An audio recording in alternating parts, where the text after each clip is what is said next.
Um, I am waiting for Sangeet Raj of Royal Mother, more Royal Mothering. She's a Royal Mother. And so we are going to chat about Hidden Water and how the organization has supported our healing from childhood sexual assault. Hi. Hidden Water is an amazing organization. I never thought that something like this was possible until I learned about their work. And Sangeet was the first person to tell me about what they do.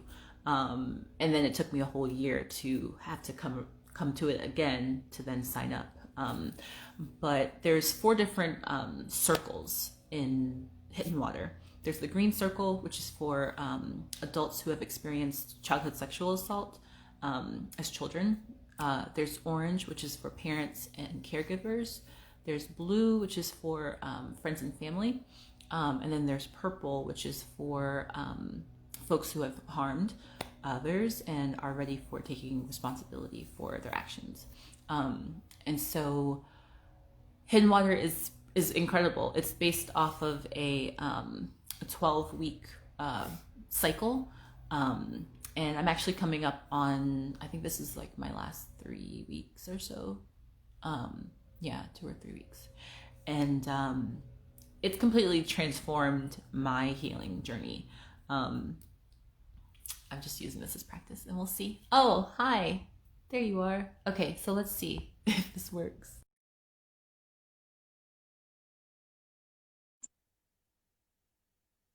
Okay. Hi. Hey, this looks way better. Yeah, yeah. I'm like right next to our router. I was like, let me just move downstairs. Um, so thank you so much. I know it's been a couple minutes for us to get this right. But I'm so glad that you're able to join me today. Um, how are you feeling? Good. And my son just woke up, so you might hear a little bit. Oh, What's happening over here? I'm good. Thanks for. yeah, of course. So I was sharing a little bit earlier that you were the first person to um, like put Hidden Water into my like consciousness, my awareness. And I didn't look at it again or really seek it out until like a few months ago, until earlier this year, when I saw it and they were doing a circle specifically for Black Indigenous folks. And I had never been in a healing circle for just specifically for us. And so I jumped at the chance. I was on the waiting list, and then I got in, and it's been like a roller coaster of healing and just like breaking open to come back together in more wholeness and fullness. And so I wanted to ask you, how did you find out about Hidden Water? You know, like I think you were advocating for me, even though you didn't know it, you know, or maybe realize it Yeah. before. Yeah. So how did you find out about the organization? So I think it was destined for me to kind of step into Hidden Water. Elizabeth, the creator of Hidden Water, I sought her out for something totally different in my life. Like it's totally different.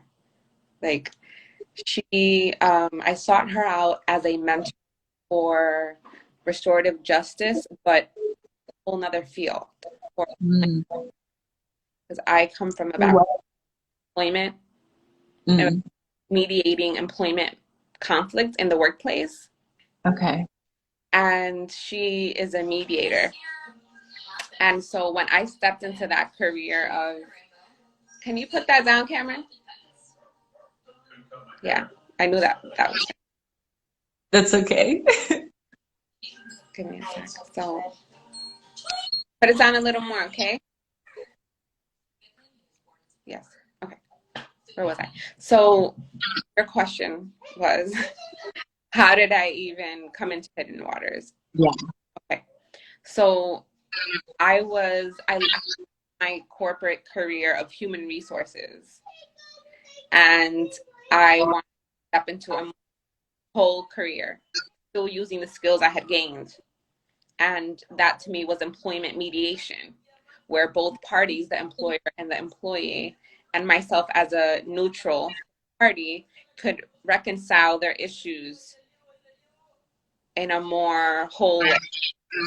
And so Elizabeth has years and years of experience in not necessarily employment, but mediation generally. So I sought her out as a mediator, mentor. And I started to train with her in circle keeping as a technique to use as an extension of my mediation skills. And then she hit me out of nowhere. She was like, I'm starting this organization called Hidden Water. It's based on the model of restorative justice, which I just done that training. But content is intrafamiliar childhood sexual abuse. And I was like, bitch, you know me. I was just like, wow. I was like, I actually, you know, have experience with that personally. It's something that I've worked to heal on for like all of my life. Like, so it was like two parts of my world like coming together. Like I never would have thought that like my corporate career would lead me down a road that would heal my childhood trauma and sexual abuse. Like never. Like how do you even conceptualize those things? And then she said, yep, so we're starting this organization, and the motto is you participate in a circle as a participant, and then as a participant, if you're interested, you can then become a circle keeper and lead other people. It's like a peer-based model for healing abuse. And I was just like, this sounds crazy to me. Like my mind was just blown. And so I was part of the first ever Hidden Water Circle with yeah, that's so incredible. Yeah. Wow. That's incredible. And everything was happening so quickly because I had met Elizabeth when I was pregnant. And again, I'm over here thinking I had to pursue my passions. I end up being pregnant and stepping into also, then I had my child. The first circle happened when I was postpartum. So it's like I had went through having to face my sexual trauma at another level in the labor room, and I talked before. And so postpartum was kind of like when I was picking up the pieces of all these fragmented parts of my life. So this water circle that I attended to heal my childhood sexual abuse was literally when I had become a mother and had a child, a vulnerable child that, you know, I had to see, you know, differently. Because when you've gone through things like have a child, you're always hyper vigilant, you know? And so here I am with a newborn, like, I guess it's time to clean up my situation. So that's my how I got into Hidden Water. Wow. That's really incredible. And I really feel like all roads lead to like where you're meant to be, you know? Like if you hadn't gone in through that route, you would have gotten here some other way, you know? I think that's so incredible. Yeah, like to think back for me, like you said, what I've learned is that eventually you end up where you're going anyways. But for me, that the path was stepping out of my career from a place of seeking my true power and my passion and my destiny of like Libra, like that scale kind of circle keeper, to then thinking I was going to be an employment mediator, right? Like that was the step. Become an employment mediator, heal relationships, workplace. No, you're actually going to heal your sexual trauma in a way that's so whole and restorative, and actually other people, and particularly women, wanting to become children, you know? Yeah. when I was thinking about or looking at your website when you were talking about your offering that you created, Womb Reiki, I was just thinking about, how we have this connection now with being survivors, and how you can't lead you can't lead someone where you haven't been, and I feel like everything that you go through is just you picking up the pieces of stuff that you're going to help someone else with, and That's so interesting, that concept, because trust me, there are people that try to lead in places that they've literally never been because they're interested about it. I don't know why. I wish that I was one of those people. You know what I mean? I, tell me more. What do you mean? that I had to like receive this in motivation and spark of creativity that just landed and hit them, and we're like, oh, I think I'm gonna do this, but that is not my path.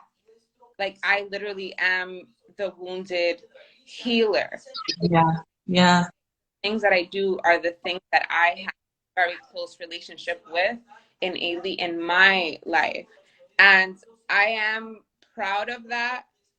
But at the same time, it does feel like an initiation that's been very intense, but it's because that close relationship with these things, like womb trauma, like childhood sexual abuse, like birth trauma, that yeah. I feel so passionate about it. Like, anyone that knows me is like, that bitch be on fire, like, Yes, yes. I see your lives. I'm just like, oh, yeah. oh, yes. I love it. But it's because of that, and I love how Hidden Waters has folded that into their model. Mhm. Don't think you're gonna sit here and lead people who've been through something like childhood sexual abuse, not from somebody they didn't know, from somebody in Yeah, their family, real deep pain that they'll see again, hear about again, and think you're going to lead people through that, and you have not been through that yourself, you know? So I feel like it's everyone can have compassion, but to have experienced it and to have somebody sit there and walk with you in your process, it's yeah, very powerful. It's very healing, this peer-based, indigenous, inspired circle keeping. yeah. I think one thing that I love about it the most is that in the circle, everyone who shows up is just a sacred container, And being a survivor, even though my experience isn't exactly how the next person experiences is, I don't have to explain as much, I don't have to say everything because someone else is going to reflect what I experience or something I feel, or they're going to say something that sparks something in me, that seeds something in me that's like, oh, I've never thought about that before. Like, this is a valid thing for me to feel and to be curious about, I really love that. Like, from me specifically, my assault wasn't in my family. It was from like a childhood friend who, it was, yeah, I mean, it definitely, I think the way my family has processed it or not processed it was even more harmful, and that's why I just love this model because it gives a very clear, very simple pathway to healing that I want so many people to know about. I want people to know that it's there, it's an option. Because our parents, like my parents, they did the best they could, with what they had. They couldn't, give me what they didn't have.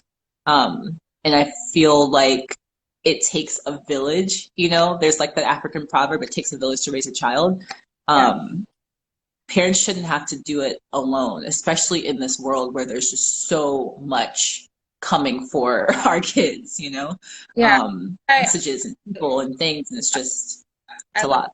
their model as well. It's very comprehensive, you know, because as a colonized nation and culture, we we're kind of indoctrinated into this adversarial concept of healing, you know. Every step of the way of our healing conflict is adversarial, and it requires us our power more and more and more. So for example, if you and I have conflict, the chances of us sitting and talking about it one-on-one, or having somebody come and sit between us to heal is unlikely.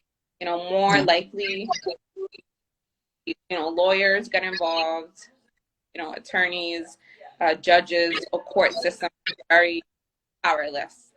Yeah.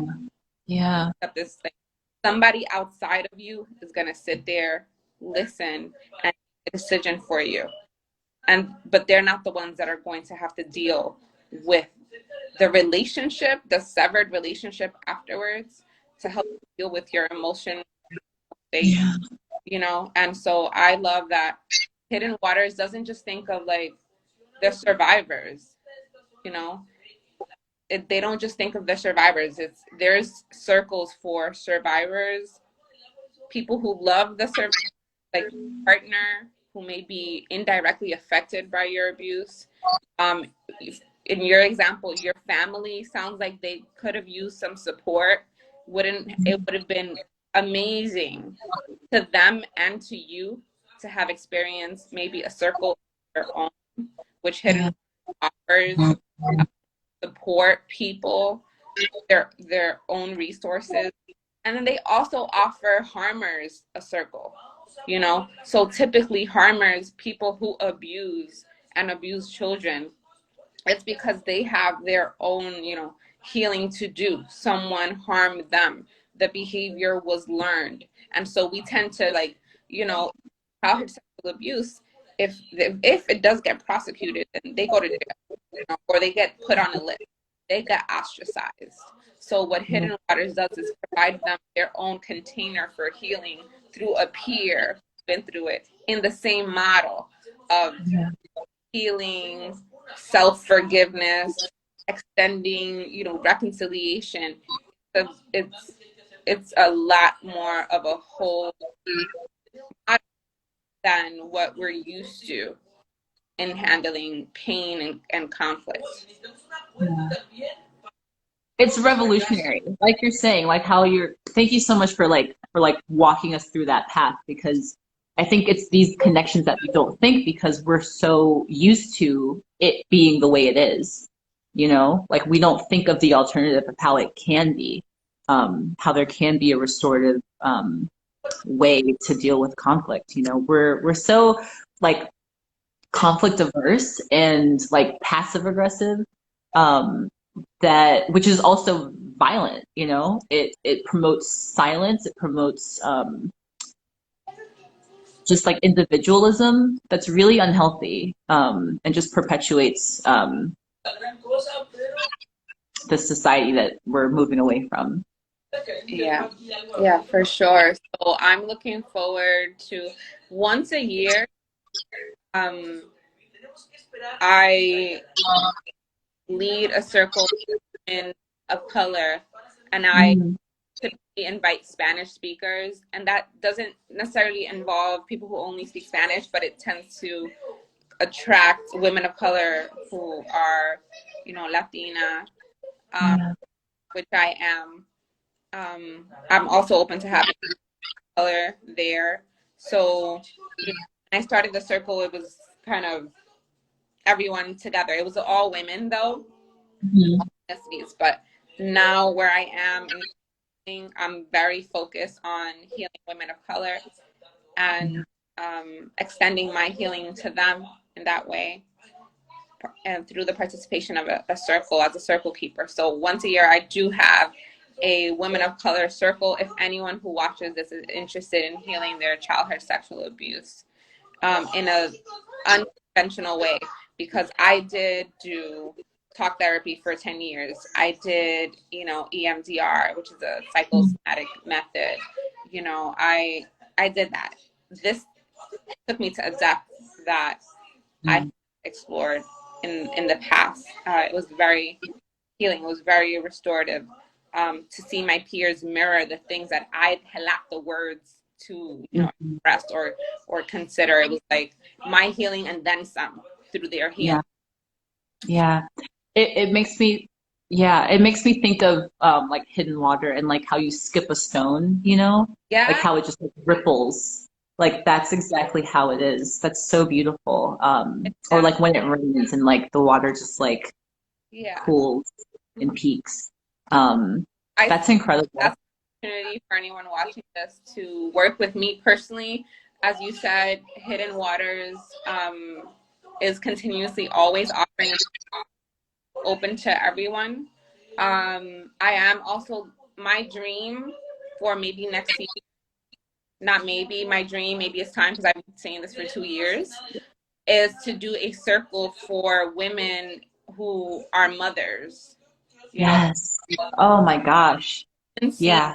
Who are pregnant or women postpartum, like I was when I started, to talk about when survivors birth, because that's a whole nother. Oh my gosh. Yeah. So there's this book on survivors birth, and it says women who have been affected by sexual trauma, because birthing is so embodied, there's a likelihood that they will experience trauma in the birth room because we're not a system that takes care of them and their history in that way. There's an opportunity for re-traumatization, and even if it's not mentally, giving birth is a sexual experience, so it is, it can be triggering and informs the birth and the process of becoming a mother. So I next year want to do a Hidden Water Royal Mothering kind of group, for women, to their power in that way. So that's goals. And then the other Hidden Water goals for me is I want to extend, so if I was part of the first circle, my son is 5 years old.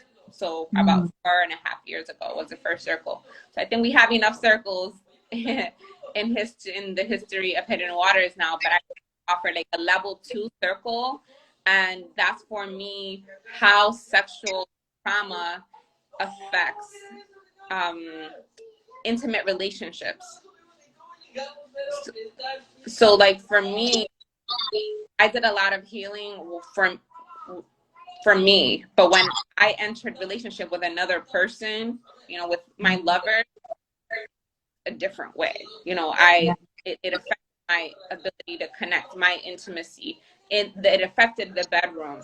It affected so much of what we experience in romantic relationships. So I want to do a Hidden Waters, a special circle for like intimacy as a survivor. So those are my goals. Those are not goals. You are speaking prophetically into the future. Holy Spirit, I ask that you make this manifest. Like I believe in your work so much. I believe in your journey so much and your healing. Everything that you're speaking to are like things that I need. So if there's anything I can do to support you other than like praying for you, because I want this healing for myself and for everyone. Everything that you're speaking about is so deep, and it's stuff that we don't talk about. I feel like as survivors, at least for me, like I've just been, up until now, been suffering in silence because I was numb to what was happening. I didn't start addressing my assault until maybe like 3 years ago. Yeah, 3 years ago. Until I like woke up and was like, hey, stop minimizing what happened to you, So, you mentioned like going to therapy and stuff like that. I've never talked about in depth a therapist about my assault. And I've done other things, I'm, the Reiki energy healing, praying, whatever, journaling, art therapy, stuff like that. But this healing circle got me from like 0 to 100 real quick, like real quick. The thing with like healing sexual trauma is that, and survivors get upset about it, and I've been one of those people, is like, it doesn't just, there's no end. Yeah. Yeah. You have experienced something like sexual trauma, it's part of, you just relate to it different over time. You heal a different layer of it, a different face of it. It has less of a hold on you. You may get to the point, like Trish, you said, at some point you couldn't even talk about it. So the journey, as you start telling your story, you start telling others, you start healing yourself. Maybe you go to talk therapy, maybe you do a circle like this, you work on it in relationships, maybe it's the birth of a child. It can come up different ways. It's not linear. It's like literally circuit. It's like a circle. Yeah. The parts that you feel like you've healed, you may be it again, but it will always be lighter. You relate to it in a different way. So keep going. Yeah. I mean, I'm a Scorpio, so I'm in it for the long haul. It's just part of who I am, healing. So yeah, this was incredible, Sangeet. Thank you so much. I feel like this is not going to be the last conversation that we have. It Yeah. was so enlightening and so, huh? Are you still in your circle? I am. Yeah, I think we have about 2 or 3 weeks left. Okay. Yeah, and I'm definitely want to lead a circle at some point. So I'm really looking forward to that. So I just want to reiterate, because I saw some people join later, but this organization, the name is Hidden Water NYC, and they offer restorative circles for survivors of sexual trauma, to survivors, to the people who love and support them, and also to those who have harmed them. And it's based off in indigenous practices. And for Giving Tuesday, Tricia and I just wanted to talk about this organization as a means to extend really the love that we have for them, for helping us heal, and helping them fundraise for their efforts, because it's all ran by volunteers. Yeah. Yeah. Yeah, I'm really excited. I emailed maybe almost 4,000 people. And if I have your number, I'm going to call you between Monday and Tuesday. So just be aware of that. I know most people like screen their calls, but just know I'm going to reach out because I believe in this work, and I feel compelled to continue helping it grow, continue to get the word out so that other folks learn about their offerings, because it's completely revolutionary, completely transformative, and something that I think all of us, no matter what your proximity is to this situation or harm, like we're in this community, this life community, this humanity community, that we get to heal in a different way. We get to move forward in a different way. 2020, I think, has been so just cracked all the shit open. And I think I read that like Hidden Water experienced like a 150 increase in participation just this year. And I'm a part of that, because I joined this year. I could And how that's related, yeah, having to stop, slow down, sit with yourself, experience emotions, feel unsafe, feel like you have no escapability. Those are all things that we experience in sexual trauma. So coronavirus, being at home, facing yourself, and those aspects all parallel mirror each other. So I'm not surprised either. yeah, especially off of the heels of the Me Too movement, Yeah, everything's coming to the surface. Yeah. And also with this election was highly triggering for me. Both of these candidates are well-documented perpetrators of harm, and to have like all of our society just be like, oh, got two choices. Like, are we not gonna talk about the elephant in the room? Like, I've experienced that, not talking about the thing that is like so present. Was really, really frustrating for me. I almost voted for Kanye. I didn't. I wish I did. I voted for the third party candidate because I was just No, like, me I'm too. not. Me too, Yeah. actually. Hmm. Which was Green, the Green Party. Yeah, Green Hearts. So I am so grateful for you. Before we go, is there anything else that we need to mention? The link is in my bio. The link is in Yep, it's my bio as well. Minka's bio to donate. And like I said, you'll be hearing from me. If I have your number, I'm going to call you between Monday and Tuesday to donate because, yeah, because I care. Yeah. Invitation. Of course. Of course. I look forward to the next time. You're such a Yes, until blessing. next Thank time. you. All right. Bye. Bye.